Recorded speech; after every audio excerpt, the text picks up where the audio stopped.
American actors who became governors. The former later elected president. The latter known for the phrase, "I'll be back." 2. Chima and Chinua, two of Africa's most famous authors, who, though not related, by some freaky coincidence, lived in the same house several years apart, and sadly, things did fall apart. To American T. Ribs and German M. Schumacher, Formula One aficionados, born on the same day. From America's first black ballerina to Robert Ballard. From Indian author, teacher of yoga, BKS Inyenga, who reminds us that we're not getting any younger, to the drama in Bahama and the rumble in the jungle, a killer and a chiller and the thriller in Manila, to Malala and Lilibeth, the former whose son almost set in the SWAT district from an assassin's bullet, the latter her royal majesty, whose empire the sun, it was said, never set, to the exquisite beauty of our expanding, expansive, and majestic universe. Whatever takes your fancy, there's something for everyone right here, right now. Coming up in today's Today in History, the author George Washington, a female sculptor, and some common sense. Don't go away, there's a clue in that. Hello and welcome to my YouTube channel. My name is Sotonye Afiesimama, and this is Today in History for the 10th of January. It's a packed one today, so let's get cracking with events as recorded on this day in history. 1776 is the year, and the day, of course, is the 10th of January.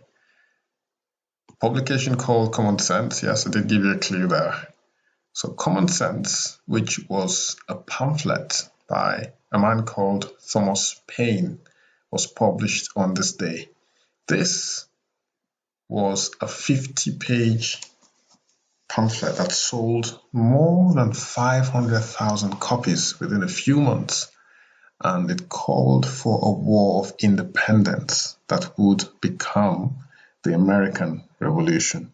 So this was the pamphlet. Well, this is a book now, but it was originally published as a pamphlet, and it was published on this day in 1776. And yes, this was what propelled Americans into the war that would become the American Revolution, the War of Independence. Okay, let's move swiftly on now to the year 1864. And yes, I did talk about the author George Washington. You might have guessed it right. His name is George Washington Carver. He was a scientist and inventor from the United States of America, was well known for inventing peanut butter. He was born on this day in Missouri. The year again was 1864. So this is George Washington Carver depicted on this postage stamp, scientist and inventor, well known for inventing peanut butter, born on this day in Missouri in 1864. Another inventor who was born on this day was A.B. Blackburn. Fortunately, we don't have a picture of the man, A.B. Blackburn, but it's believed he was African American as well. He received a patent for a railway signal on this day. So A.B. Blackburn received a patent for a railway signal on this day. So A.B. Blackburn, he did other things as well to increase the safety of rail lines, it was said. So this picture is a depiction of one of his inventions. This is not the signal one, but as you can see, this looks like a sleeper. I think it's called a sleeper. I can't quite see it clearly here. So anyway, A.B. Blackburn received his patent for a railway signal on this day in 1888. 1903, 15 years later, yes, this lady named Barbara Hepworth, female sculptor, I alluded to at the beginning of this video. She was born on this day in 1903. Mrs. Barbara Hepworth, famous British sculptor, Dame Barbara Hepworth, born on this day in 1903. So you can see her here with her sculptural pieces. Quite interesting. Quite interesting. Okay, let's move on to the year 1915. On this day, Dixon, Dean Dixon, pictured here, is recognized as the first African American to conduct major American symphony orchestras and one of the first Africans to hold a leading post with European orchestras. So I got this obviously online and found it quite interesting. Dean Dixon named Stockholm Symphony conductor. So Stockholm is the capital of Sweden, which is one of the Scandinavian countries, which probably one of the whitest countries in Europe. But I think they're very forward-looking. And so this newspaper clipping shows, records the day that he was made, that he was the first African-American conductor, permanent conductor of the Stockholm Symphony Orchestra. So he made history on this day. So you can take your time, pause the video, and read this, the newspaper cut. It's quite interesting, quite positive as well. In an era when they had race riots in the United States and agitation here and there for independence. This African American was given the opportunity to lead possibly an all-white orchestra. So that's good. That's progress. That's progress. This is the sort of thing that we want to hear. This is the sort of thing that will bring smiles to people of all races, to see that people are clamoring for an African American, a black man, to lead their orchestra. It's very heartwarming, to say the least.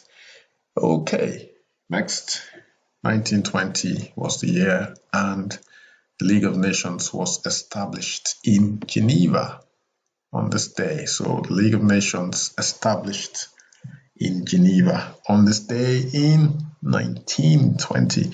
It's funny how I think in 1945 that's when the United Nations was established as well. So just after the Second World War. So the League of Nations just after the First World War ended in 1918.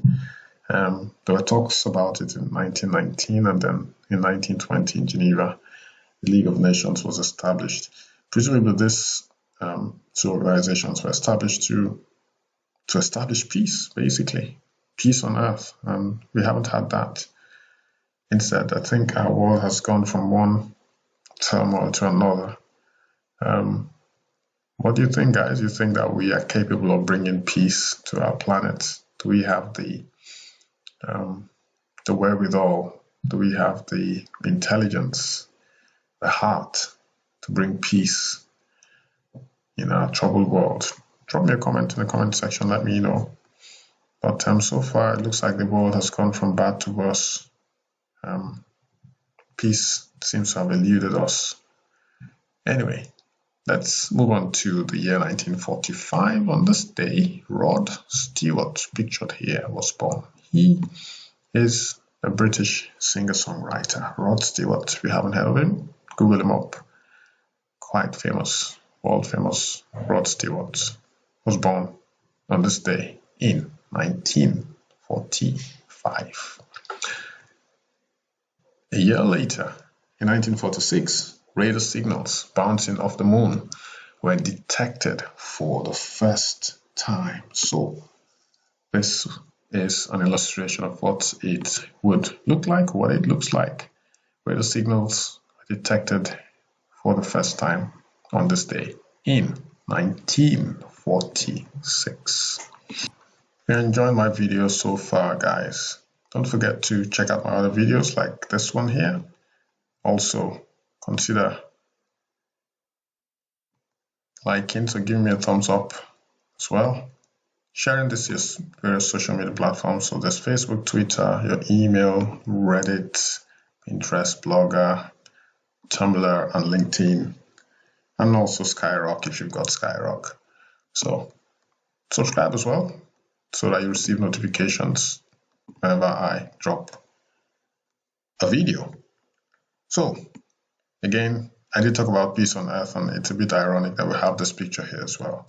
We talk about, I just mentioned it a few minutes ago. Do you think that we have the heart or the intelligence to bring peace to our planet? Drop me a comment in the comment section. What are your thoughts? Do you have any ideas of how we can bring peace to the world as individuals, or as a collective, as a people, as a society? Do you think we can do it, or are we waiting for some outside force to enforce that peace in our world? Or do you think we're going to blow ourselves up, like this picture sort of indicates? Drop me a comment and let's know what you think. Right, let's move on now to the last important event as recorded on this day in history. So pictured here, of course, is American boxer George Foreman, who was born on this day in 1949. Probably one of my favorite American boxers, one of my favorite boxers. Seems very happy. Obviously famous for his grill now, the George Foreman grill. Well liked in the UK. I remember when he used to advertise his grill on TV for quite a long time, maybe 10, 15 years ago. He was a staple on the screens in the UK. This is also a UK picture helping raise over 300,000 for a charity. So nice guy, George Foreman, American boxer. He became the oldest world heavyweight champion in 1994. He was born in Marshall, Texas, in the year 1949. So just swap the last two digits over, and you get the year he was born, and then he became the oldest world heavyweight champion in 1994. So born in 1949, made history in 1994 by becoming the oldest world heavyweight boxing champion. On that note, folks, we have come to the end of today's Today History. Again, thanks for dropping by. I appreciate your support. I shall see you tomorrow, January 11th, for another edition of Today in History. Remember to stay safe. Take care of yourself. See you tomorrow. Bye-bye.